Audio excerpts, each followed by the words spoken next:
السلام علیکم ورحمۃ اللہ وبرکاتہ۔ الحمد للہ رب العالمین والصلاة والسلام علی رسولہ الکریم وعلی آلہ وصحبہ ومن سار علی نہجہ الی یوم الدین وسلم تسلیما کثیرا، اما بعد۔ آج ہماری دورہ علوم شرعیہ کی تفسیر کی کلاس رہے گی، جس میں انشاءاللہ سورۃ الزلزال یا سورۃ الزلزلہ بھی اس کا نام ہے، اس کی تفسیر لی جائے گی۔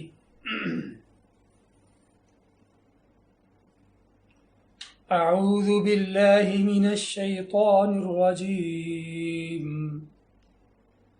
بسم اللہ الرحمن الرحیم۔ اذا زلزلت الارض زلزالها واخرجت الارض اثقالها وقال الانسان ما لها يومئذ تحدث أخبارها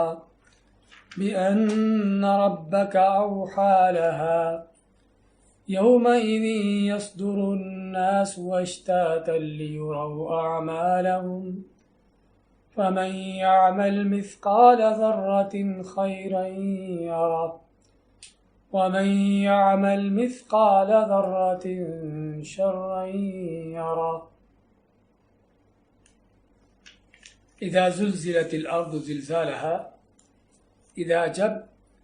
زلزلت ہلا دی گئی الارض زمین، زلزالها اپنے سخت ہلانے کے ساتھ یا اس کو سخت ہلا جانے کے ساتھ، واخرجت الارض اور نکال دے گی زمین، اثقالها اپنے بوجھ، وقال الانسان اور کہے گا انسان، ما لها کیا ہو گیا اسے، یومئذ اس دن، تحدث بیان کرے گی، اخبارها زمین اپنی خبریں اپنے احوال، بأن ربک اوحی لها بأن کیونکہ ربک تیرے رب نے، اوحی لها اس کو اس بات کا حکم دیا ہے، اس کو وحی کی ہے، یومئذ اس دن، یصدر الناس چلیں گے نکلیں گے لوگ، اشتاتن الگ الگ، اکیلے اکیلے، لیروا اعمالہم تاکہ دکھائے جائیں ان کو ان کے اعمال، فمن یعمل مثقال ذرۃ فمن یعمل پس جو بھی عمل کرتا ہے، مثقال ذرۃ ذرہ برابر بھی، خیرا یرہ خیر کا، یراہ دیکھے گا اس کو، ومن یعمل اور جو بھی عمل کرتا ہے، مثقال ذرۃ ذرہ برابر بھی، شرًا کو برائی کا، یراہ تو دیکھے گا اس کو، لیکن ٹھہرتے ہوئے ہم پڑھیں گے یراہ۔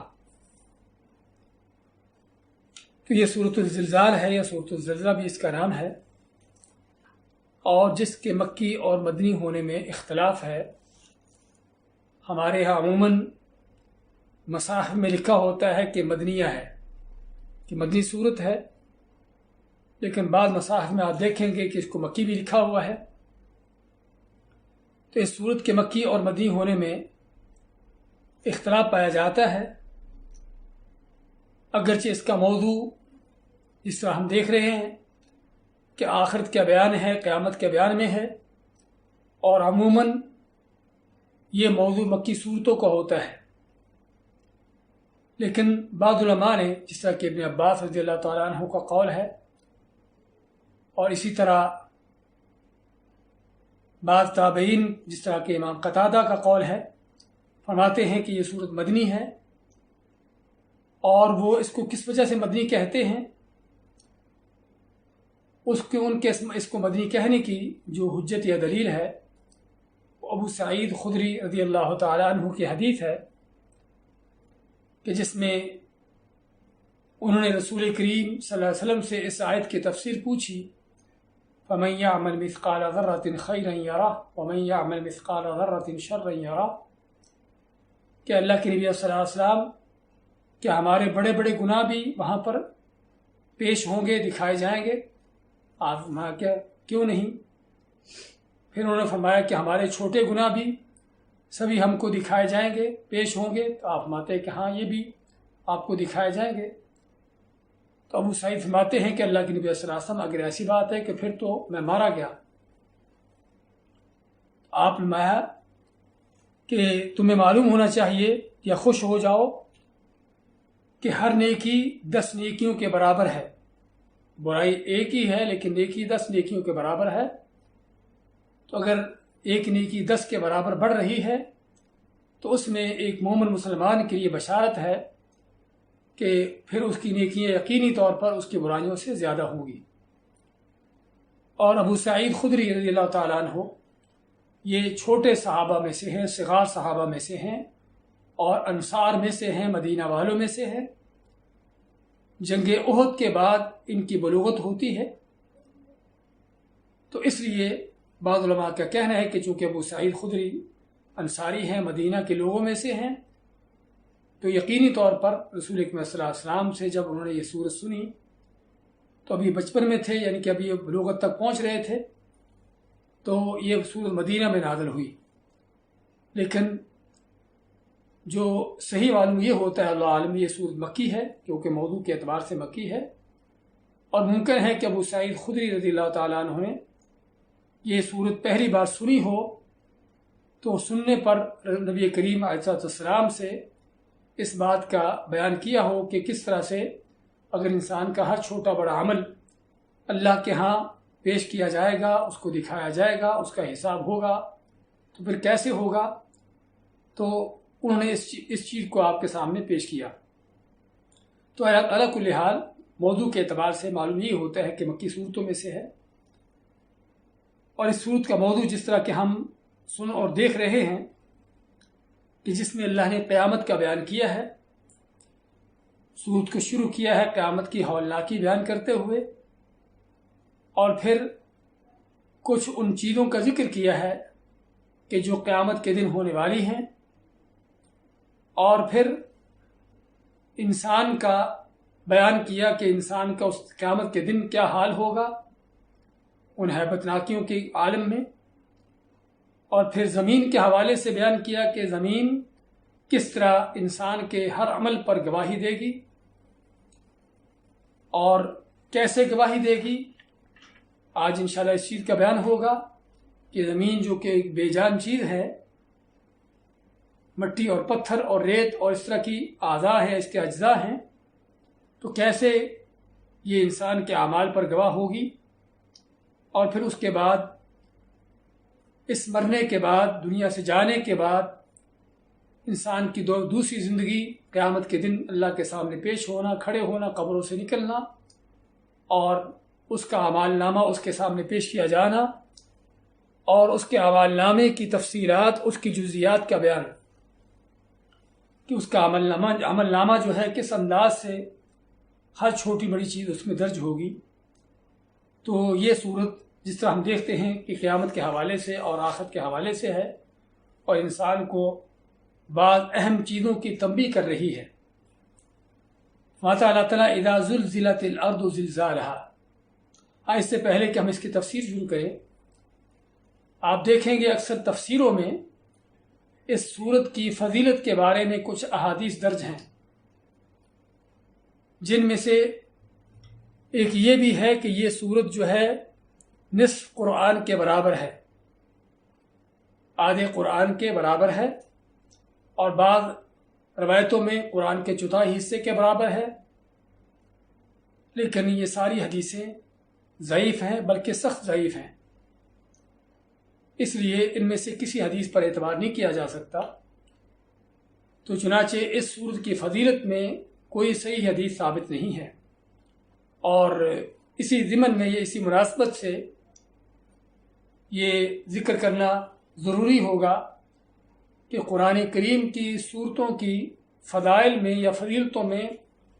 بہت سی احادیث ذکر کی جاتی ہیں۔ بعض تفاسیر کے ان میں صورتوں کے آغاز میں کوئی بھی صورت ایسی نہیں کہ جس کی کوئی فضیلت بیان نہ کی گئی ہو،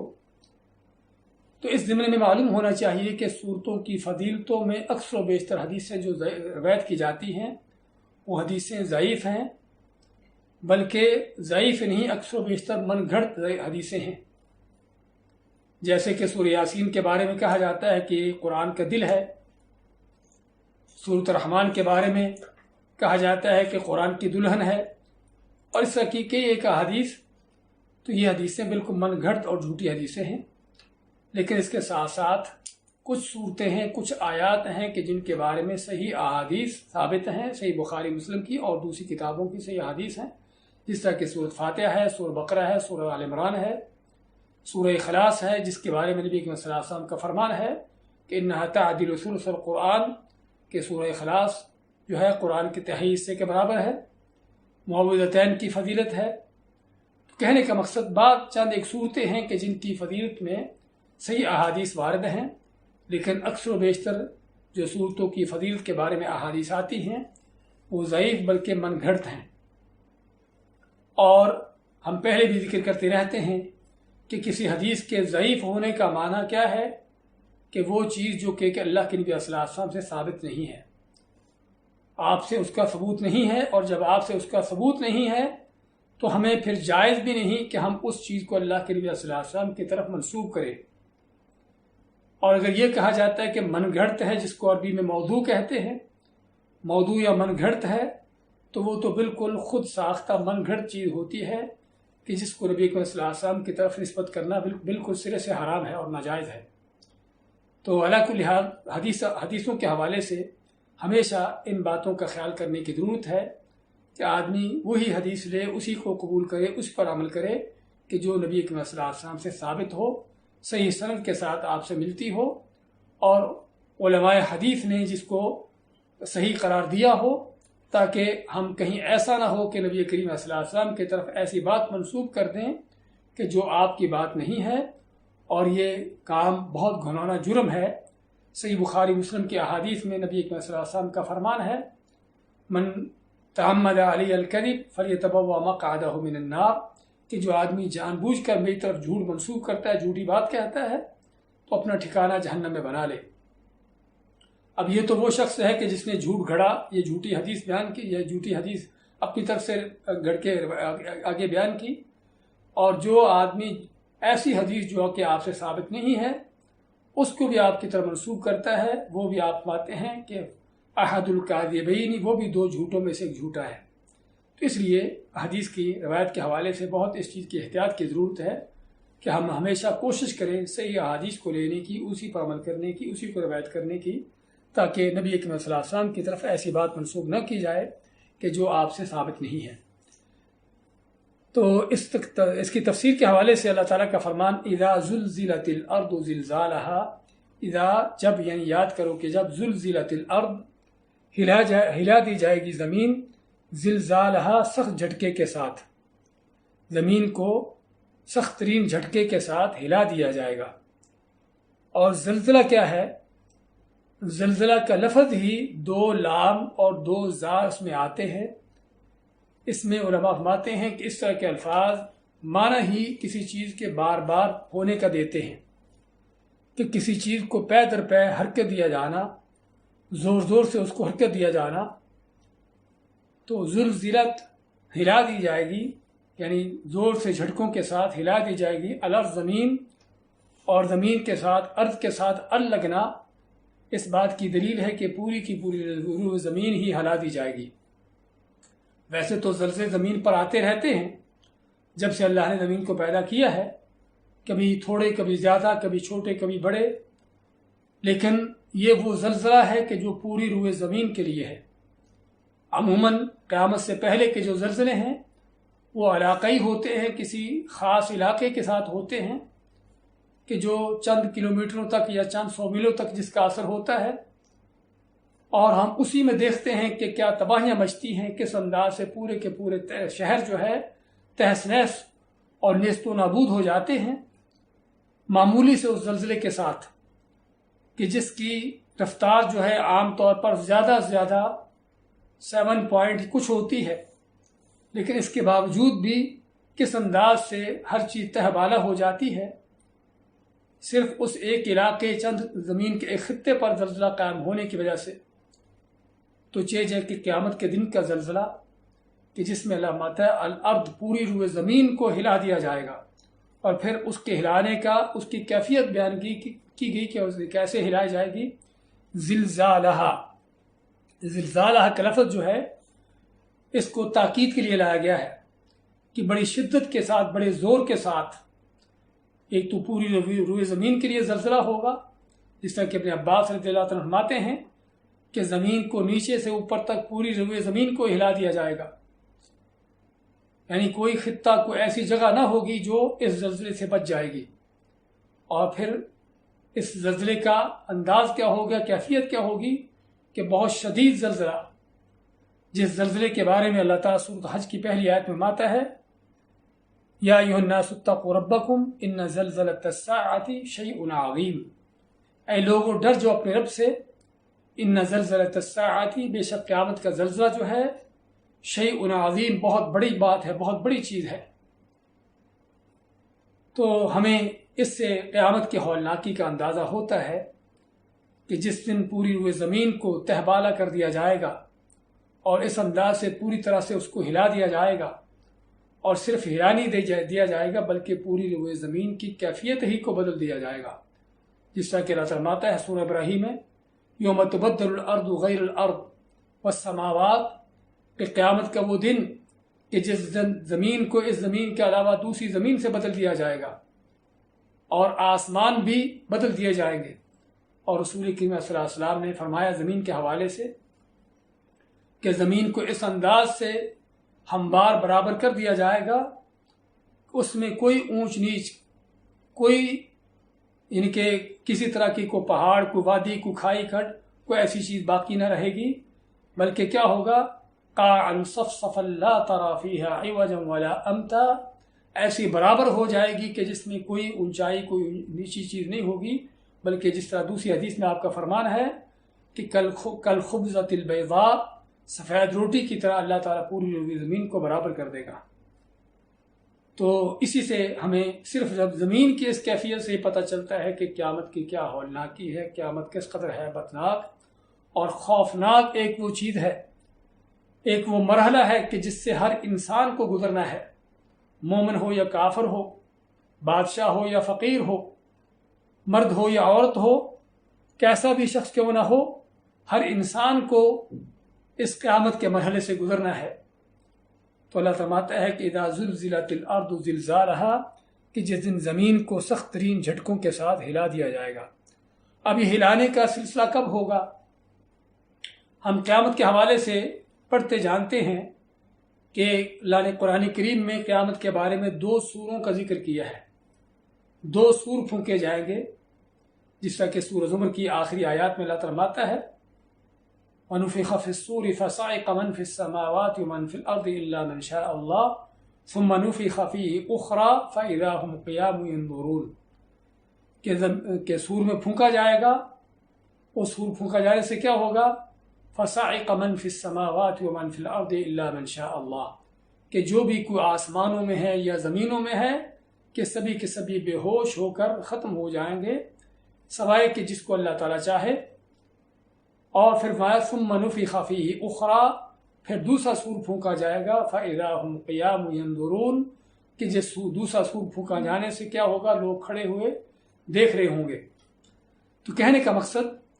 کہ یہ 2 سور قیامت کے دن جو پھونکے جانے والے ہیں، ان میں سے کون سے سور پھونکے جانے کے بعد زمین کی یہ کیفیت ہوگی جو اللہ تعالیٰ یہاں پر بیان فرما رہا ہے۔ بعض علماء کا کہنا ہے کہ پہلا سور ہے کہ جس سور کے پھونکے جانے کے بعد یہ کیفیت ہوگی، لیکن جو صحیح معلوم یہ ہوتا ہے اور اکثر اور جمہور علماء کا قول یہی ہے کہ یہ دوسرا سور ہے، یہ دوسرا سور ہے کہ جس کے پھونکا جانے کے بعد زمین کی یہ کیفیت ہوگی۔ ہاں، پہلا سور پھونکا جانے کے بعد بھی زمین کی کیفیت، زلزلے کی یہ کیفیت پیدا ہوگی، پہاڑ اڑیں گے اور ہر چیز جو ہے اس انداز سے تباہ ہو جائے گی۔ لیکن یہاں پر جس زمین کے زلزلوں کی بات ہو رہی ہے وہ دوسرا سور ہے کہ جس کے پھونکا جانے سے جو ہے یہ کیفیت زمین کی پیدا ہوگی۔ تو میں اذا زلزلت الارض زلزالہا، کہ جس دن زمین کو سخت جھٹکوں کے ساتھ ہلا دیا جائے گا، وَأَخْرَجَتِ الْأَرْضُ أَثْقَالَهَا، وَأَخْرَجَتْ، اور نکال دے گی الارض زمین، اثقالہا اپنے بوجھ، اثقال کے اندر دو یعنی کہ لغت آتی ہیں، ایک ثقل ہے، اور ثقل کیا چیز ہے؟ مسافر کا جو سامان ہوتا ہے، اس کی جو قیمتی چیزیں ہوتی ہیں جن کی مسافر حفاظت کرتا ہے اور جن کو سنبھال کے رکھتا ہے، اس کو ثقل کا نام دیا جاتا ہے۔ ساقا لام ثقل۔ ایک تو اثقال جمع ثقل کی کہ اللہ تعالیٰ نے زمین کے اندر جو کچھ رکھا ہوا ہے ایسے ہے جس طرح کہ مسافر کا قیمتی سامان ہو، عمدہ سامان ہو جس کی وہ حفاظت کرتا ہے، ایسے ہی اللہ نے زمین کے اندر مختلف چیزیں، اور ان میں سب سے اہم چیز جو ہے وہ مرنے والے ہیں، ان کے جسم ہیں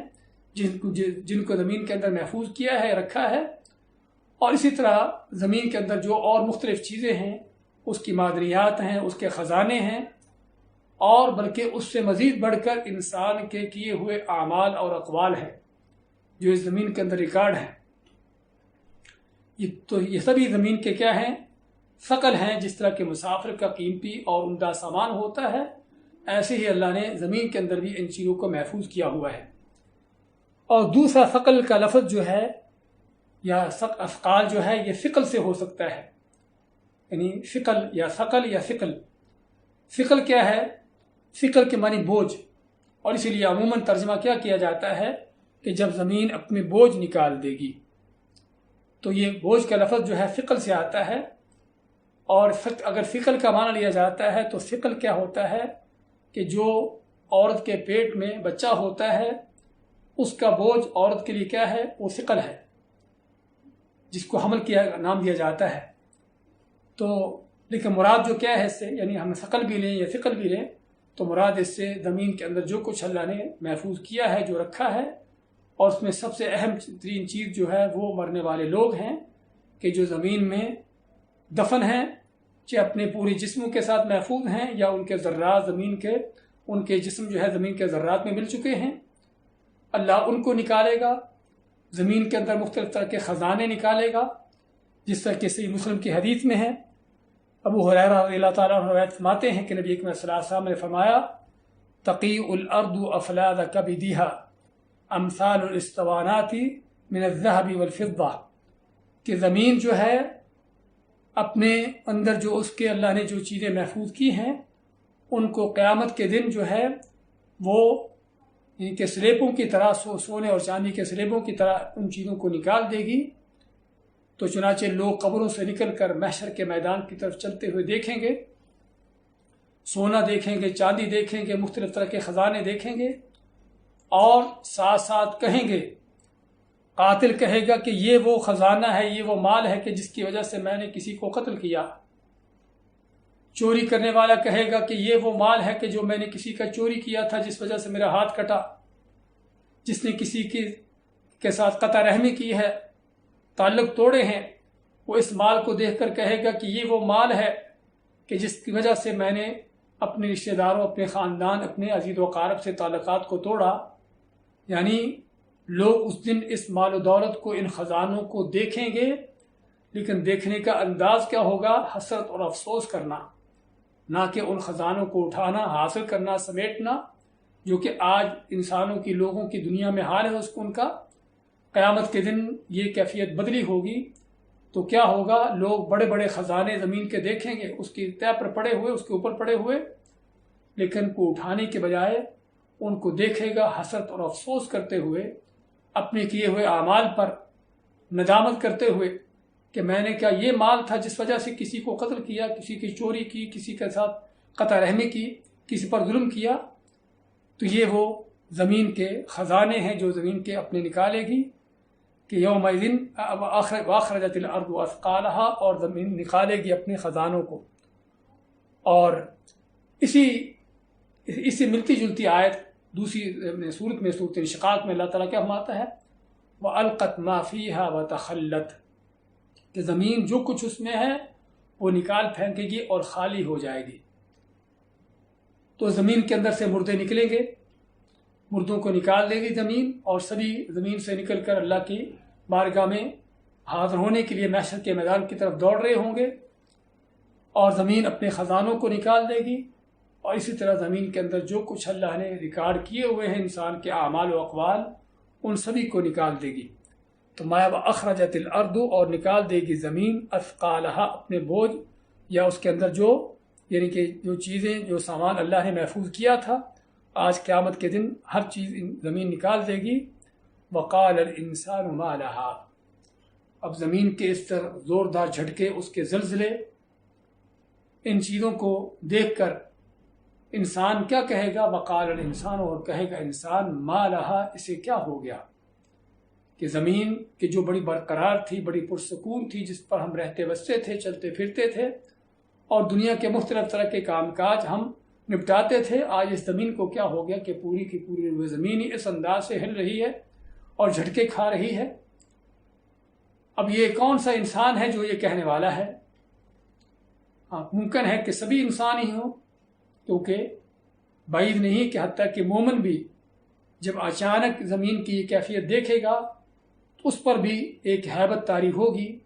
اور گھبراہٹ کی کیفیت میں وہ بھی کہہ دے کہ زمین کو کیا ہو گیا۔ لیکن اصل جو ہے یہ بات کہنے والا کافر ہے، اصل یہ بات کہنے والا کافر ہے کہ جس کا قیامت پر یقین و ایمان نہ تھا، آج جس قیامت کو جھٹلاتا تھا، آج قیامت کے دن اس قیامت کو اپنے سامنے برپا ہوتے دیکھ کر، زمین کو اس انداز سے جھٹکے کھاتے دیکھ کر، اس کے سارے وہم و گمان، اس کے سارے شک و شبہات دور ہو جائیں گے، اور یقین ہو جائے گا کہ وہ قیامت جس کا مجھے کہا جاتا تھا وہ تو آ چکی، وہ تو واقع ہو گئی۔ اور اسی لیے اللہ تعالیٰ سورہ یاسین میں ان لوگوں کا بیان کیا ہے، یا ویلتنا من بعثنا من مرقدنا ھذا، کہ کافر یہ اس طرح کے لوگ کہیں گے کہ ہائے ہماری بربادی، ہمیں کس نے ہماری قبروں سے اٹھا دیا، کھڑا کر دیا۔ تو کہنے کا مقصد اصل یہ کافر منافق بے دین ہے کہ جس کو قیامت کے دن نہ کہ صرف اس پر ہیبت طاری ہوگی، نہ کہ صرف تعجب ہوگا زمین کے جھٹکوں پر، بلکہ اس کو سب سے بڑی جو چیز ہے اس قیامت کے قیام ہونے پر جو اس کو فکر لاحق ہوگی، جو اس کو پریشانی لاحق ہوگی کہ میں تو زندگی بھر اس قیامت کو جھٹلاتا رہا، آج تو یہ قیامت واقعی قائم ہوگی، اب میں کیا جواب دوں گا، کیسے حساب دوں گا؟ ہاں، تو یہ اصل اس کافر بے ایمان کے لیے جو ہے قیامت کی ہولناکی ہے، ورنہ مومن اگر وہ اس طرح کی بات کہہ بھی دے گا تب بھی اس کا دل مطمئن ہوگا، اس کو پتہ ہوگا کہ یہی وہ قیامت ہے جس کا ہم اللہ کے قرآن میں پڑھتے تھے، جس کا ہم سے وعدہ کیا جاتا تھا، اور بلکہ مومن کے لیے قیامت کا قائم ہونا اس کے لیے بشارت ہے، اس کے لیے خوشخبری ہے۔ الگ بات ہے کہ قیامت کی ہولناکیاں تو ایک طرح کی ہوں گی کہ جن سے اللہ تعالیٰ مومنوں کو محفوظ بھی رکھے گا، لیکن قیامت کا قائم ہونا مومن کے لیے بشارت کس بات کی، خوشخبری کس بات کی ہے کہ اس کے لیے وہ عظیم الشان جنتوں کے دروازے کھلے ہوں گے کہ جس کے انتظار میں وہ تھا۔ حتیٰ کہ قبر میں بھی جب مومن کا حساب ہوتا ہے اور وہ اپنے سوالوں کے صحیح جواب دیتا ہے تو اللہ تعالیٰ کی طرف سے حکم ہوتا ہے کہ میرے بندے کے لیے جنت کی کھڑکیاں کھول دو، اس کے بچھورے بچھا دو۔ اور جب مومن اللہ تعالیٰ کے یہ انعام و اکرام دیکھتا ہے قبر میں تو کیا کہتا ہے؟ ربی اقیم الساعہ، اے اللہ ابھی سے قیامت قائم ہو جائے۔ کس لیے؟ لارجع الی اہلی و مالی، کہ تاکہ اپنے گھر والوں کی طرف، اپنے گھر کو لوٹوں، یعنی جنت میں لوٹوں، جنت میں جاؤں۔ تو کہنے کا مقصد مومن کے لیے تو قیامت کا قیام ہونا ایک بشارت، خوشخبری ہے، لیکن پھر بھی اس کی ہولناکیوں کے حوالے سے مومنوں کو اوپر بھی ایک اثر ہوگا، جس کا اللہ تعالیٰ یہاں پر بیان فرما رہا ہے۔ وقال الانسان ما لہا، اور کہے گا انسان تعجب میں کہ اس زمین کو کیا ہو گیا کہ کس انداز سے یہ جھٹکے کھاتی ہے۔ یومئذ تحدث اخبارہا، اللہ ماتا ہے کہ یومئذ، اس دن، تحدث، قیامت بیان کرے گی، اخبارہا، اپنے احوال کو، اپنے حالات کو بیان کرے گی۔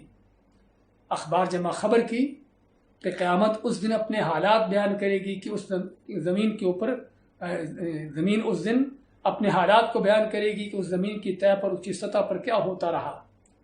اس کے سینے پر یہ انسان کیا کرتا رہا،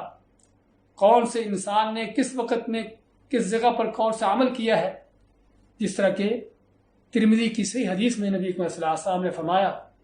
اتدرون ما اخبارہا، کیا تم جانتے ہو کہ زمین کی خبریں کیا ہیں؟ زمین کے حالات کیا ہے جو بیان کرے گی؟ قالوا اللہ ورسولہ اعلم، تو صحابہ اکرام نے فرمایا کہ اللہ اس کا رسول ہی بہتر جانتا ہے۔ قال، تو نبی اکرم صلی اللہ علیہ وسلم فرماتے ہیں فإن اخبارها، کہ زمین کی خبریں یہ ہیں، ان تشہد علی کل عبد او امۃ بما عمل علی ظہرها، کہ زمین ہر مرد یا عورت کوئی بھی ہے، کافر ہو یا مومن ہو، مرد ہو یا عورت ہو، عالم ہو یا جاہل ہو، کوئی بھی کیوں نہ ہو، زمین ہر ایک کے متعلق گواہی دے گی کہ اس نے میرے سینے پر میرے اوپر بس سے رہتے ہوئے اس نے کیا کیا ہے۔ اور بلکہ طبرانی کی دوسری ایک حدیث ہے کہ جس حدیث میں کچھ ضعف ہے اس کی سند میں، لیکن ایسا ضعف نہیں کہ جو ناقابل اعتبار ہو، بعض علماء نے اس کو حسن تک کہا ہے۔ اس میں اللہ کے نبی صلی اللہ علیہ وسلم نے اس بات کی تنبیہ کی، وارننگ دی کہ زمین سے بچ کے رہو، یا زمین کے بارے میں ہوشیار رہو، کیونکہ یہ وہ ہے جو قیامت کے دن تمہارے ہی خلاف گواہی دینے والی ہے۔ اور حقیقت میں واقع ہی زمین کی گواہی انسان کے لیے بہت بڑی تنبیہ ہے، کیونکہ آدمی بعض اوقات لوگوں سے چھپ جاتا ہے، نظروں سے اوجھل ہو جاتا ہے، اندھیروں میں ہوتا ہے، کوئی اس کو جہاں دیکھ نہیں پاتا، اکیلا تنہا ہوتا ہے جہاں اس کے پاس کوئی دیکھنے والا نہیں ہوتا، تو سمجھتا ہے کہ مجھے یہاں پر کون دیکھ رہا ہے۔ ایک تو سب سے پہلے اس کا رب اس کو دیکھ رہا ہے جہاں کہیں بھی انسان کیوں نہ ہو، لیکن اس کے ساتھ ساتھ یہ زمین کہ جہاں پر انسان رہتا بستا ہے، ہر وقت اس زمین کی سطح پر ہے، اس کے اوپر ہے، تو کہاں پر انسان چھپ کر اس زمین سے کہاں چھپ سکتا ہے؟ وہ سمندروں کی گہرائیوں میں چلا جائے، زمین کی سطح پر ہو، کہیں پر بھی کیوں نہ ہو، بلکہ ہواؤں میں کیوں نہ اڑ رہا ہو، تب بھی اسی زمین پر ہی ہے۔ تو اس لیے یہ زمین انسان کے متعلق قیامت کے دن گواہی دے گی کہ کس انسان نے کس وقت میں اس کے اوپر کون سا اچھا یا برا عمل کیا ہے۔ اور اس میں ایک طرف تو بشارت ہے انسان کے لیے، نیک متقی مومن پرہیزگار کے لیے بشارت ہے کہ اس کی ہر نیک عمل، اس کی ہر نیکی نہ کہ صرف اللہ دیکھ رہا ہے، نہ کہ صرف فرشتے اس کو ریکارڈ کر رہے ہیں، بلکہ زمین بھی اس کو دیکھ رہی ہے، اس کو ریکارڈ کر رہی ہے۔ اسی حوالے سے رسول کریم صلی اللہ علیہ وسلم کا فرمان ہے لا يسمع صوت المؤذن جن ولا انس ولا شيء الا شهد له يوم القیامہ۔ صحیح بخاری میں اللہ کے نبی صلی اللہ علیہ وسلم کا فرمان ہے کہ مؤذن کی اذان کی آواز جہاں تک پہنچتی ہے، جو بھی اس کو سنتا ہے، چاہے سننے والا کوئی جن ہو یا کوئی انسان ہو یا کوئی بھی اس زمین پر کائنات کی کوئی بھی چیز کیوں نہ ہو، کوئی پتھر درخت ہو، کوئی مٹی، کوئی ریت ہو، کچھ بھی ہو، ہر چیز جو بھی اس کی آواز سن رہی ہے قیامت کے دن اس کی گواہی دے گی۔ تو بات کر رہے تھے کہ زمین کی یہ اپنے حالات کو بتانا، اپنی خبریں دینا مومن کے لیے، نیک متقی پرہیزگار کے لیے بشارت ہے، خوشخبری ہے کہ کس طرح زمین کی ہر چیز اس کے اعمال کو ریکارڈ کر رہی ہے، اس کی باتوں کو، اس کی نیکیوں کو محفوظ کر رہی ہے، اور قیامت کے دن اللہ کے ہاں اس کی ان نیکیوں پر گواہ ہوگی، اور اس کے ساتھ ساتھ انسان کی برائیوں پر بھی گواہ ہے۔ انسان جو بھی بری بات کہہ رہا ہے، غلط بات کہہ رہا ہے، غلط عمل کر رہا ہے، غلط حرکت کر رہا ہے، اس کی ہر چیز یہ بھی زمین ریکارڈ کر رہی ہے، زمین ہر چیز کو اپنے اندر محفوظ کر رہی ہے۔ تو یہاں پر یہ بھی ہے کہ انسان کے لیے بہت بڑی وارننگ ہے کہ اس زمین سے چھپ کر جب کہیں جا نہیں سکتا، تو پھر کون سی چیز ہے جو اس انسان اس زمین سے چھپا سکے، اپنی آوازوں میں سے، اپنے اعمال و حرکات میں سے۔ تو اللہ فرماتا ہے یوم الدین، اس دن زمین تحدث بیان کرے گی اخبارہا، اپنی خبریں، اپنے حالات بیان کرے گی۔ اور یہ وہ چیز ہے کہ جو شاید سابقہ زمانوں میں لوگوں کو سمجھنا مشکل ہوتی ہو کہ زمین، مٹی، پتھر، ریت، بے جان چیزیں یہ کیسے انسان کے اعمال کو ریکارڈ کرتے ہیں، کیسے محفوظ کرتے ہیں، کیسے اس میں آوازیں انسان کی ریکارڈ ہو جاتی ہیں، کیسے اس کے اعمال اس میں نقش ہو جاتے ہیں۔ ہاں، سابقہ زمانوں میں جب یہ موجودہ ٹیکنالوجی نہیں تھی تو ممکن ہے کہ انسان ان چیزوں کو میں تعجب کرتا ہو کہ یہ کیسے ہوگا، لیکن آج ہم اپنی آنکھوں سے مشاہدات کر رہے ہیں کہ کس طرح بے جان چیزوں کو اللہ تعالیٰ نے انسان کو ایسی صلاحیتیں دیں، ایسی ذہانتیں دی کہ بے جان چیزوں کو بلا رہا ہے، بے جان چیزوں میں اس کی آوازیں ریکارڈ ہو رہی ہیں، بے جان چیزیں جو ہیں انسان کی حرکات و سکنات کو جو ہے اپنے اندر نقش کر رہی ہیں۔ وہ کیمرے یعنی آپ کے آس پاس کی جو چیز ہے، کوئی پتھر ہے، کوئی مٹی ہے، کوئی دیوار ہے، کوئی درخت ہے، کچھ بھی ہے، ہر چیز میں آپ کی آواز، حتیٰ کہ ہوا کے اندر بھی آپ کی آوازیں محفوظ ہو رہی ہیں۔ ہر چیز آپ کی آواز کو ریکارڈ کر رہی ہے، ہر چیز آپ کے اعمال کو نقش کر رہی ہے، آپ کے اعمال اس کے اندر نقش ہو رہے ہیں۔ اور آج ہم دیکھتے ہیں ایسے ایسے کیمرے، ایسی ایسی چیزیں ایجاد ہو چکی ہیں، ایسے ایسے آلات نکل آئے ہیں کہ جس سے کیا ہے کہ کوئی بھی واردات ہو، کوئی بھی واقعہ درپیش ہوا ہو تو چاہے وہ کئی گھنٹے کئی دن بلکہ بعض اوقات پہلے کا کیوں نہ ہو، تو ایسی ایسی مشینیں آلات ایجاد ہو چکے ہیں کہ جو اس جگہ پر جو کیفیت تھی چند گھنٹے یا چند دن پہلے، ان چیزوں کو پوری فلم کی شکل میں اس کو تیار کر لیتی ہے۔ وہ آوازیں بھی نکالی جاتی ہیں جو آوازیں اس جگہ پر پیدا ہوئی ہوتی ہیں۔ تو اگر انسان اپنی ناقص اور کمزور عقل کے باوجود، اپنے بہت کمزور ناقص علم کے باوجود اس ٹیکنالوجی تک پہنچ سکتا ہے کہ جس میں بے جان چیزوں سے انسان آوازیں اور حرکات و سکنات کو حاصل کر سکتا ہے، تو کیا رب العالمین، جہانوں کا رب، احکم الحاکمین، کہ جس کی ہر چیز پر اختیارات اس کی قدرتیں ہیں، وہ قادر نہیں ہوگا کہ اس بے جان زمین کو، اس پتھر درخت کو اور ان دیواروں اور ان چیزوں کو جو ہے قیامت کے دن انہی سے ہر چیز نکلوا کر انسان کی اس کے سامنے پوری زندگی کا ریکارڈ اس کے سامنے چلا دے، ایک فلم کی طرح اس کی آوازیں اس کو سنا دے کہ جس کا سننے والے کو ذرہ بھر بھی اس کو اختیار نہ ہوگا کہ اس کا انکار کر سکے کہ میری آواز نہیں ہے، بلکہ وہ خود بھی گواہی دے گا کہ اسی کی آواز ہے، اور دوسرے سننے والے لوگ بھی اس کی گواہی دیں گے کہ واقعی اسی کی آواز ہے۔ کسی کو گالی دی ہے، تانا دیا ہے، کوئی تان و تشنیع کی ہے، کوئی چغلی غیبتیں کی ہیں، بہتان بازیاں کی ہیں، اور کوئی گناہ کے کام کیے ہیں، تو یہ آوازیں اللہ کے ہاں اس اللہ کی مخلوقات کے اندر ریکارڈ ہو رہی ہیں، اور قیامت کے دن اللہ تعالیٰ انہی آوازوں کو انسان کے سامنے لے آئے گا، اس کو سنا دے گا، انسان خود بھی سنے گا اور دوسرے بھی سنیں گے، وہ بھی گواہی دیں گے کہ واقعی آواز تو اسی کی ہے۔ اور انسان کے اعمال بھی، اس کے حرکات و سکنات بھی اللہ تعالیٰ ان پوری بے جان چیزوں کے اندر سے نکال کر اس کے سامنے اس کی فلم چلا دے گا کہ جس کو دیکھ کر انسان ذرہ بھر بھی اس کا انکار کرنے کی گنجائش نہ ہوگی۔ اور یہ ہے اللہ تعالیٰ نے جس کو قیامت کے دن کو یوم یقوم الاشہاد کا نام دیا ہے،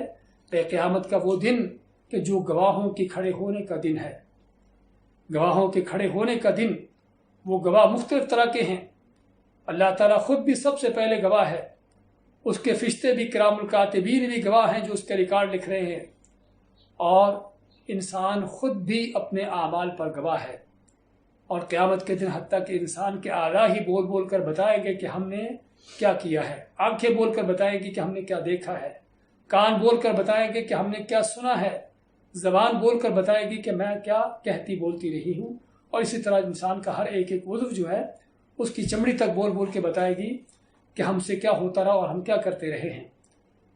اور اسی طرح انسان کے آس پاس کی ہر چیز اس پر گواہ ہے۔ تو بات کر رہے تھے کہ یہ اللہ تعالیٰ کا عدالت کا نظام قیامت کے دن کا، کہ جس دن اللہ نے کوئی ایک گواہ نہیں رکھا بلکہ اس انسان کے اوپر طرح طرح کے گواہ مقرر کر دیے، کہ ان گواہیوں کے بعد اور ان زبردست گواہیوں کے بعد انسان کو ذرہ پر بھی گنجائش نہ ہوگی کہ وہ کسی چیز کا انکار کر سکے یا کسی چیز کو جھٹلا سکے یا کسی چیز کے بارے میں کہہ سکے یہ اس کا عمل نہیں بلکہ کسی اور کا ہے یا ایسی چیز۔ تو اس میں سب سے بڑی چیز کیا ہے؟ یہ زمین ہے کہ جس کے بارے میں اللہ ماتا ہے یومئذ تحدث اخبارہا، کہ یہ زمین جس دن اپنی خبریں، اپنے حالات بیان کرے گی، بِأَنَّ رَبَّكَ أَوْحَىٰ لَهَا، کیوں بیان کرے گی؟ کیونکہ تیرے رب نے اس کو وحی کی، اور وحی سے مراد یعنی اس کو حکم دیا، جس طرح کہ ابن عباس رضی اللہ تعالیٰ عنہ اور دوسرے بعض تابعین کے اقوال ہیں۔ ابن عباس فرماتے ہیں کہ اللہ تعالیٰ زمین کو کہے گا کہ بول جو کچھ تیرے اندر، جو کچھ تیرے اوپر ہوا، پوری، تو زمین بول کر بتائے گی کہ میرے ساتھ کیا ہوتا رہا، میرے اوپر کیا انسان کرتا رہا ہے۔ اور امام مجاہد فرماتے ہیں اس کی تفسیر میں کہ اللہ تعالیٰ زمین کو حکم دے گا تو زمین ہر چیز اپنے اوپر جو کچھ اس کے اوپر پیش آیا ہے، جب سے اللہ نے زمین کو پیدا کیا ہے اور جب تک یہ قائم رہے گی قیامت کے دن تک، اس وقت تک پیش ہونے والی ہر چیز کو قیامت کے دن اللہ تعالیٰ کے سامنے زمین اس کی گواہی دے کر بول کے بتا دے گی کہ میرے اوپر کیا پیش آتا رہا ہے۔ بِأَنَّ رَبَّكَ أَوْحَىٰ لَهَا، کیونکہ تیرے رب نے اس کو وحی کی ہے۔ اور اس میں اللہ تعالیٰ کی عظمتوں کا بھی پتہ چلتا ہے کہ اللہ تعالیٰ کس طرح بے جان چیزوں کو بھی بلانے کی، بولنے کی قوت طاقتیں دے سکتا ہے۔ اور اسی چیز کو اللہ نے سورہ فصلت میں بیان کیا ہے کہ قیامت کے دن جب مجرم بے ایمان اللہ تعالیٰ اس کی چمڑی کو، اس کے مختلف اعضاء کو بلائے گا تو انسان حیران ہو کے اپنے ان اعضاء ہی کو مخاطب ہوگا کہ تم کیسے بول رہے ہو؟ تو یہ اعضاء کیا جواب دیں گے؟ انطقنا اللہ الذی انطق کل شیء، کہ ہمیں اسی ذات نے بلوا دیا ہے جس نے ہر چیز کو بولنے کی طاقت دی ہے۔ تو جس اللہ نے زبان کے اس چھوٹے سے ٹکڑے کو بولنے کی طاقت دی ہے، ہم جو چاہتے ہیں اس سے بول لیتے ہیں، وہ اللہ اس چیز پر بھی قادر ہے کہ آنکھوں ہی کو بلا دے، کانوں ہی کو بولنے کی صلاحیت دے دے، ہاتھوں پاؤں ہی کو بولنے کی صلاحیت دے دے۔ اللہ تعالیٰ نے قرآن کریم میں بیان فرمایا ہے کہ ہم قیامت کے دن مجرموں کو، کافروں، بے ایمانوں کو ان کے سروں کے بل ان کو کھڑا کریں گے، سروں کے بل وہ اللہ کے حشر کے میدان میں پہنچیں گے۔ تو بعض علماء نے اس کا وہاں پر لکھا ہے کہ بعض لوگ حیران ہوتے ہیں کہ سر کے بل آدمی کیسے چلے گا، تو اس کا جواب دیتے ہیں مفسرین کہ جس اللہ نے پاؤں کو چلنے کی طاقت دی ہے وہ اللہ سر کو بھی چلنے کی طاقت اس کو صلاحیت دے سکتا ہے۔ تو یہاں پر بھی اللہ تعالیٰ ان بے جان چیزوں کو کس طرح بلوائے گا قیامت کے دن، اس سے پتہ چلتا ہے کہ اللہ کی کیا قدرتیں ہیں، اس کی کیا عظمتیں ہیں، اس کے کیا اختیارات ہیں کہ جو انسان کی سوچ و فکر سے، اس کے سمجھ سے بالاتر ہیں۔ یومئذ یصدر الناس اشتاتا لیروا اعمالهم، ہاں یہ قیامت کیوں ہے، اس کا مقصد کیا ہے، قیامت کس لیے پیش آئی ہے؟ ہاں اس کا بہت بڑا مقصد جو ہے وہ آج پتہ چل رہا ہے کہ وہ کیا ہے، کہ تاکہ لوگ، فرماتا اللہ تعالیٰ یومئذ اس دن یصدر، صدر یصدر صدور، صدور کے معنی، صدر کے معنی کیا ہوتا ہے، کس چیز سے نکلنا، کس چیز سے چلنا۔ عام طور پر گورنمنٹ کے آفسوں میں آپ جاتے ہیں، ایک آفس ہوتا ہے جس پر لکھا ہوتا ہے صادر، اور دوسرا آفس ہوتا ہے جس پر لکھا ہوتا ہے وارد۔ بعض کا رجسٹر ہوتے ہیں کہ ایک رجسٹر لکھا اس پر لکھا ہوتا ہے وارد، دوسرے پر لکھا ہوتا ہے صادر، کہ وہاں پر جو معاملات آتے ہیں باہر سے ان کو وارد کہتے ہیں، اور جو وہاں سے معاملات نکل کر کہیں اور جاتے ہیں ان کو صادر کا نام دیا جاتا ہے۔ تو صادر کے معنی، صدور کے معنی کس چیز کا نکلنا، چلنا، جاری ہونا۔ تو یہاں بھی انسان کا اللہ تعالیٰ فرماتا ہے کہ جس دن لوگ قبروں سے نکلیں گے، یوم دن جس دن نکلیں گے، چلیں گے اپنی قبروں سے نکل کر، الناس لوگ، اور الناس کے ساتھ بھی الگا ہونا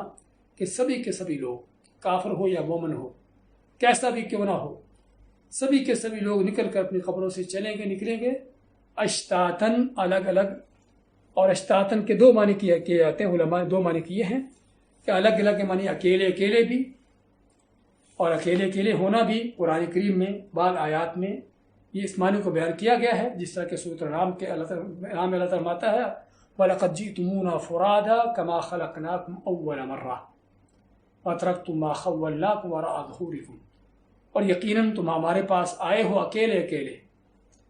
جیسے تم کما خلقناکم اول مرہ، کہ جیسے ہم نے تم کو پیدا کیا تھا پہلی مرتبہ۔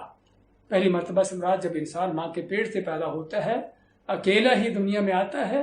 ایسے ہی انسان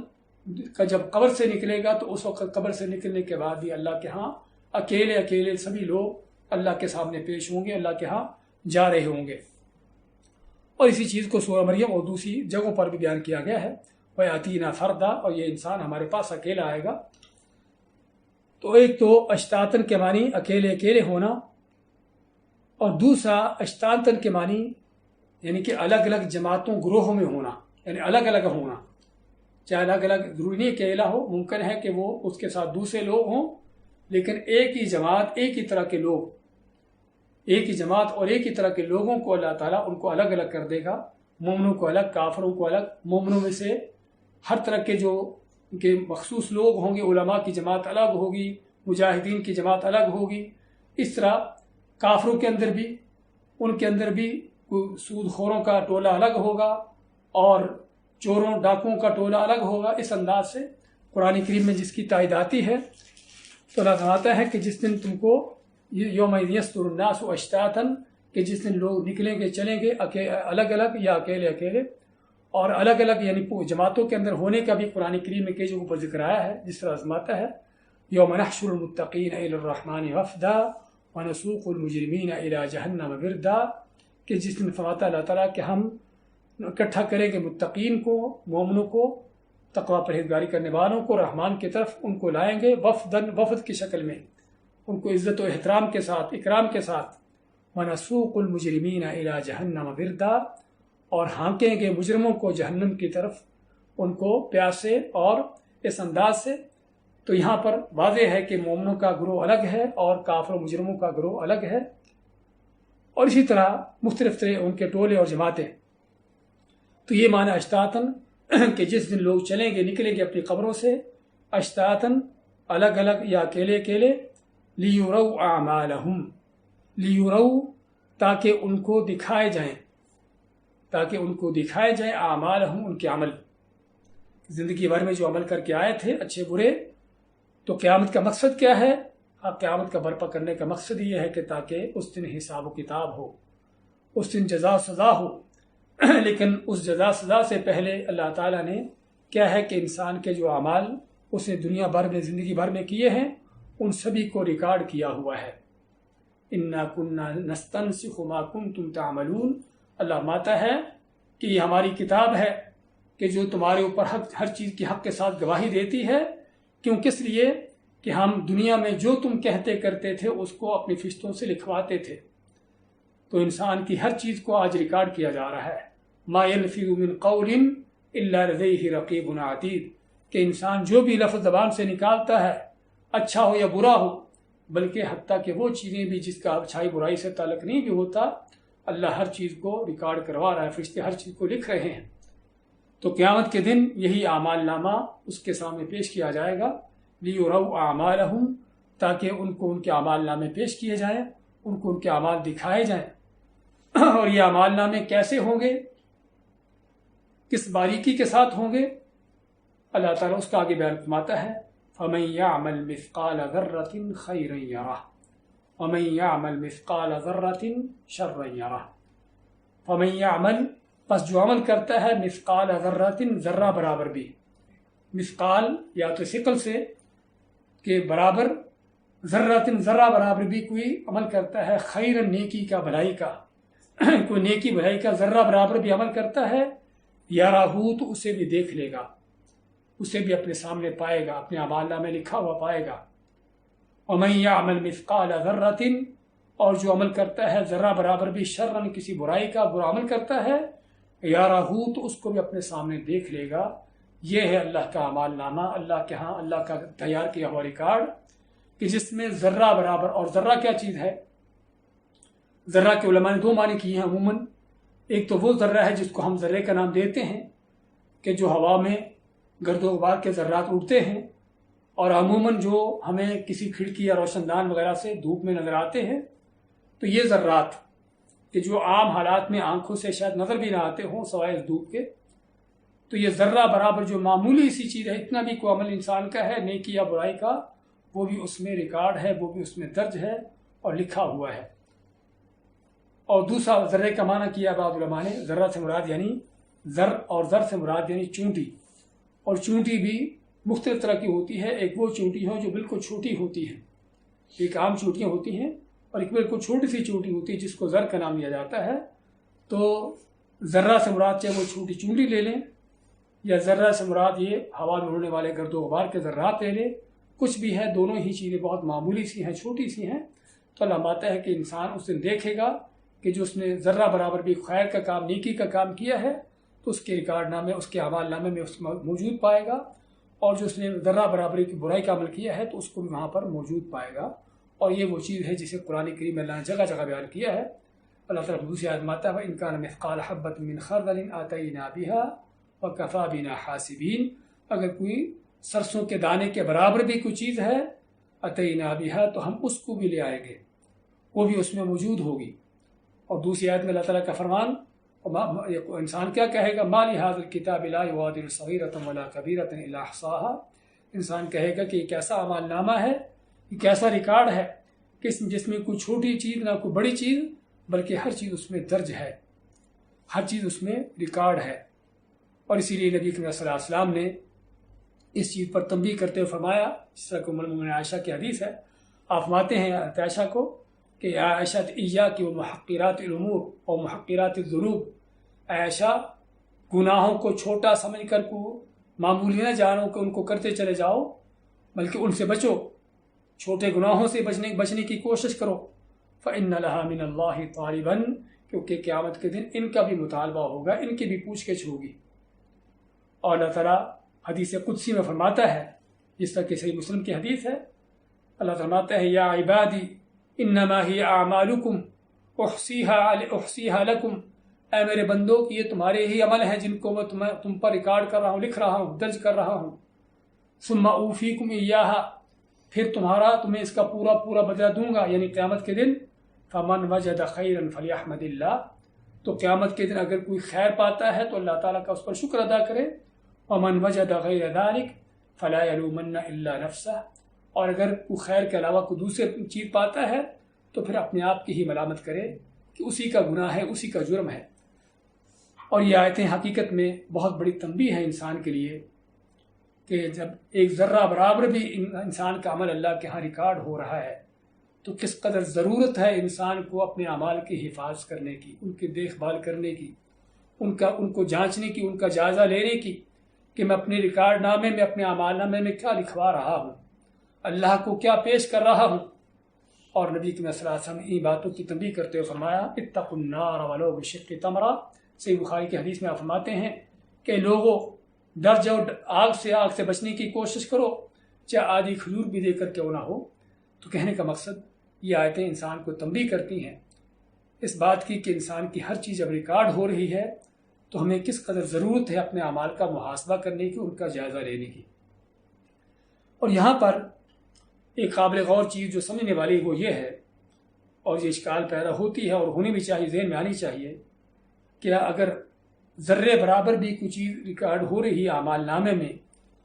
تو کیا قیامت کے دن اس کا حساب ہوگا اور پھر اس کی جزا اور سزا بھی ہوگی؟ ظاہراً دیکھنے کو تو یہ معلوم ہوتا ہے، لیکن قرآن و حدیث کی دوسری ہم جب ان کی آیات کو، حدیث کو لیتے ہیں، نصوص کو لیتے ہیں تو معلوم ہوتا ہے کہ بات اس طرح سے ظاہر نہیں جو ہم سمجھ رہے ہیں۔ کیا ہے؟ جس طرح کو صدیق رضی اللہ تعالیٰ کی حدیث اور دوسرے صحابہ کی حدیث ہیں کہ جب انہوں نے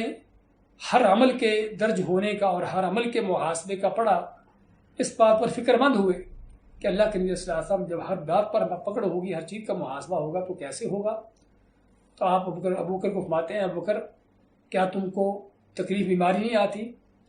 کیا تم کبھی پریشان غمزدہ نہیں ہوتے؟ کیا تمہیں کوئی اس طرح کے حالات کا سامنا نہیں ہوتا؟ ابو بکر فرماتے کہ ہاں، حالات تو پیدا ہوتے رہتے ہیں۔ تو آپ فرماتے ہیں کہ اللہ تعالیٰ تمہاری ان غم و پریشانیوں سے، تمہاری ان تکلیفوں سے، تمہارے گناہوں کو معاف کرتا رہتا ہے، ان کو مٹاتا رہتا ہے۔ ایک چیز۔ دوسری چیز کہ انسان کے نیک اعمال بھی، اس کی نمازیں، اس کے روزے، اس کے صدقے خیرات، اس کے حج عمرے، اس کی مختلف طرح کی عبادات بھی، یہ وہ چیزیں ہیں کہ جو انسان کے مختلف طرح کے اعمال کو، اس کی برائیوں کو مٹاتی رہتی ہیں۔ ان الحسنات یذہبن السیئات، جس طرح فرماتا ہے اللہ تعالیٰ کہ بے شک نیکیاں جو ہیں برائیوں کو مٹاتی ہیں۔ اس کا معنی کیا ہوا کہ انسان کے نیک اعمال ہی بہت سی اس کی برائیوں کو مٹا دیتے ہیں، پھر مزید اور رہ جاتی ہیں تو اس کے اوپر آنے والی آفتیں، مصیبتیں، ابتلائیں، آزمائشیں کہ جس پر آدمی صبر سے کام لیتا ہے اور اللہ سے اس کا اجر اور اس کا صلہ لینے کا اس کی نیت، اس کا یعنی کہ مقصد ہوتا ہے، اس پر صبر کرتا ہے تو اللہ تعالیٰ اس کی آفتوں مصیبتوں سے بھی اس کے ان گناہوں کو مٹاتا رہتا ہے، ختم کرتا رہتا ہے۔ حتیٰ کہ نبی صلی اللہ علیہ وسلم فرماتے ہیں کہ لا یزال البلاء بالمؤمن، کہ مومن کے ساتھ ابتلاء آزمائشیں اس انداز سے جاری ساری رہتی ہیں حتیٰ یلقى اللہ ولیس علیہ خطیئہ، یہاں تک کہ جب انسان اللہ کو جا کے ملتا ہے تو اس پر کوئی گناہ ہوتا ہی نہیں ہے۔ ورنہ تو اگر دیکھا جائے تو آدمی کتنا بھی متقی پرہیزگار کیوں نہ ہو، چھوٹے موٹے کسی نہ کسی طرح کے گناہ اس سے ضرور ہوتے ہیں۔ تو اس کا معنی پھر اگر آیت کو ہم ظاہر لیں تو اس کا معنی یہ ہے کہ اگر ہر چیز ریکارڈ ہے، ہر چیز کا حساب ہے، تو اگر چھوٹے سے چھوٹا گناہ ہے اس کی بھی سزا ہے تو پھر کیسے ہوگا؟ تو حقیقت میں یہ پہلی بات تو قرآن و سنت کے بھی اصولوں کے خلاف ہے اور عقل کے بھی خلاف ہے۔ عقلی طور پر بھی آپ کا اگر فرض کرو کوئی نوکر خادم ہو کہ جو آپ کا ہر لحاظ سے مطیع فرمانبردار ہو، آپ کے ہر کام کو بہتر سے بہتر طریقے سے انجام دیتا ہو، تو کہیں پر اس سے اگر غلطی ہو جاتی ہے آپ اس کی پکڑ کرنے بیٹھ جائیں تو یہ کہاں کا انصاف ہے، کہاں کا عدل ہے، یا کہاں کی عقل مندی ہے؟ جب انسان جو ہے اپنے اس طرح کے غلاموں خادموں کو ان کی چھوٹی موٹی لغزشوں پر ان کے درگزر کرتا ہے تو کہ رب العالمین جو ارحم الراحمین ہے، جو غفور الرحیم ہے، اس کی بخشش مغفرت کیوں نہ ہو؟ لیکن یہ مومن کے لیے ہے، یہ صرف مومن کے لیے ہے۔ جہاں تک کافر کا تعلق ہے، ہاں کافر کے حوالے سے بھی اگر دیکھا جائے تو اگر اس کی بھی کوئی نیکیاں تو ہوتی ہیں، کسی کے ساتھ کوئی نیکی احسان کرتا ہے، اس پر خرچ کرتا ہے، کسی کی مصیبت میں اس کے کام آتا ہے، کسی اور تکلیف میں کسی کے کام آتا ہے، یعنی دنیا میں مختلف طرح کی کافروں کی جو ظاہر نیکیاں ہوتی ہیں، تو قیامت کے دن کیا اس کی نیکیاں اس کے اعمال میں جو ریکارڈ ہوں گی، اس کا مطلب کہ اس کو اس کی نیکیاں کے قیامت کے دن اس کو اجر ملے گا؟ اور اجر ملنے کا معنی کہ اس کے لیے جنت میں کوئی حصہ ہوگا اس مشرک کافر کے لیے کہ جس جنت کو اللہ نے پہلے سے اس کے اوپر حرام ہونے کا فیصلہ کر دیا ہے؟ تو پھر کافر کی ان نیکیوں کا کیا ہوگا؟ ہاں کافر کی ان نیکیوں کا یہ ہے کہ اللہ تعالیٰ اس کو دنیا کے اندر اس کا صلہ اجر دے دیتا ہے۔ کافر جو بھی نیکی کر رہا ہے، نیکی سے مراد یعنی کہ جس میں بندوں کے اوپر کوئی احسان ہو، کوئی کسی کے ساتھ کوئی خیر بھلائی ہو، کیونکہ اس کی وہ نیکیاں جو عبادت کے طور پر کر رہا ہے اللہ کے لیے وہ تو ناقابل قبول ہیں، کیونکہ شرک کفر کے ہوتے ہوئے اللہ کے ہاں کوئی نیکی قابل قبول نہیں ہے۔ لیکن بعد اس کے مخلوقات کے ساتھ کیے ہوئے احسانات، ہاں یہ واقعی ہی وہ نیکیاں ہیں، لیکن یہ وہ نیکیاں ہیں کہ جن کا اجر اور صلہ اللہ تعالیٰ کافر کو دنیا کے اندر ہی دے دیتا ہے، تاکہ قیامت کے دن جس طرح فرماتا ہے ما لہ فی الآخرۃ من نصیب، پھر قیامت کے دن ان کے لیے کوئی حصہ باقی نہیں رہتا۔ دوسری آیت میں ما لہ فی الآخرۃ من خلاق، کہ قیامت کے دن اس کے لیے کوئی حصہ باقی نہیں رہتا۔ تو اس لیے کافر کی، مشرک کی اگر کوئی نیکی ہے، اس کا کوئی اچھا عمل ہے کہ جس کا کوئی صلہ معاوضہ ہو سکتا ہو، تو اللہ تعالیٰ اس کو دنیا ہی کے اندر اس کو فارغ کر دیتا ہے، اور قیامت کے دن جب اللہ کے یہاں پہنچتا ہے تو سوائے اس کے جرائم کے، سوائے اس کے شرک اور کفر کے، اس کے پاس اور کچھ باقی نہیں ہوتا کہ اللہ تعالیٰ کے ہاں اس کے لیے کسی طرح کی رحمت ہو سکے، اللہ تعالیٰ کے لیے کس طرح سے اس کے لیے نرمی ہو سکے۔ ہاں اتنا ضرور ہے کہ کافروں کے بھی مختلف کیفیتیں ہیں۔ ایک کافر ہے، اللہ کا منکر ہے، مشرک ہے، اور ساتھ ساتھ ظالم ہے، بدماش ہے، اللہ کی مخلوق پر ظلم ڈھا رہا ہے۔ اور دوسرا کافر ہی ہے، مشرک ہی ہے، اللہ کا منکر ہے، لیکن کسی پر ظلم زیادتی نہیں کر رہا، اللہ کے بندوں پر، مخلوقات پر کوئی ظلم زیادتی اس کے نہیں ہیں۔ تو کیا دونوں کافروں کی ایک ہی سزا ہوگی؟ ہاں دونوں ہی جہنم میں تو جائیں گے، اس میں تو کوئی شک نہیں،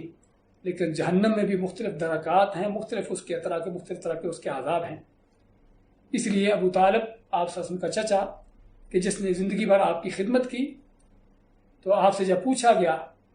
کہ آپ اس شخص نے آپ کی اتنی خدمت کی ہے، آپ کے کام آیا ہے، تو آپ کیا قیامت کے دن اس کے کام آ سکیں گے؟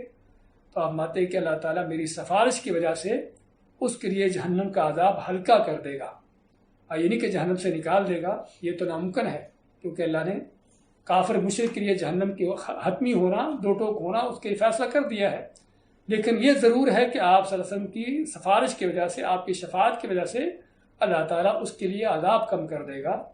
لیکن وہ کم عذاب بھی کوئی نہ سمجھے کہ اگر ہلکا عذاب ہے تو شاید اس میں کوئی انسان کے لیے کوئی نرمی ہو، کوئی آسانی ہو، بلکہ آپ فرماتے ہیں کہ جس کو قیامت کے دن سب سے ہلکا عذاب ہوگا کہ جس کے پاؤں کے تلے میں صرف جہنم کا انگارہ رکھا جائے گا، یا بعض دوسری روایتوں میں کہ جس کے جوتے صرف جہنم کے ہوں گے، آگ کے ہوں گے،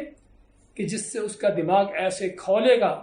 ایسے ابلے گا جس طرح ہنڈیاں ابلتی ہے۔ پاؤں میں پہنا ہوا جوتا، پاؤں کے تلے میں انگارہ، لیکن پورے جسم سے گزرتے ہوئے اس کی حرارت دماغ تک اس انداز سے پہنچے گی کہ دماغ اس سے کھولے گا، اس سے جو ہے ابلے گا۔ اس سے پتہ چلتا ہے کہ یہ اگر عذاب اس قدر شدید ہے تو جہنم میں جو گہرے عذاب میں پڑے ہیں ان کا حال کیا ہوگا۔ اور آپ ساتھ یہ بھی فرماتے ہیں کہ یہ شخص جس کو جہنم کا سب سے ہلکا عذاب ہے وہ کیا سمجھے گا کہ اس کو جہنم میں سب سے بڑا عذاب اسی کو ہو رہا ہے۔ تو خیر بات کر رہے تھے